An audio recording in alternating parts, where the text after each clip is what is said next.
How to download Geometry Dash 2.2 on PC.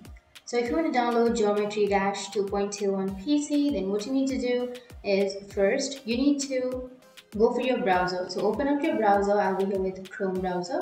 Once you open your browser, you need to go for the search and search for BlueStacks download, and simply go for download BlueStacks on your PC.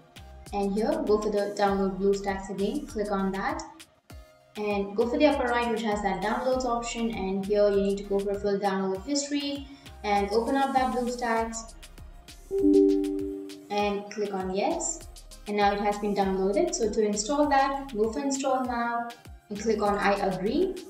Once you've agreed, it will start the download process. So first, make sure that you have installed the BlueStacks on your PC or laptop. So once it's installed, you will have this BlueStacks, right? So you need to simply open up your BlueStacks and then go for the search, which is here on the upper left. And once you're here on the search, you need to search for Geometry Dash 2.2 and hit the enter. And once you hit the enter, you will have all of these applications. You can simply choose any application and then you can simply go for install from Google Play and you can install it. From here, you can download the application. So that's it. That's how you can download the Geometry Dash 2.2 on your PC. And if you have any questions, feel free to comment below. Thanks for watching.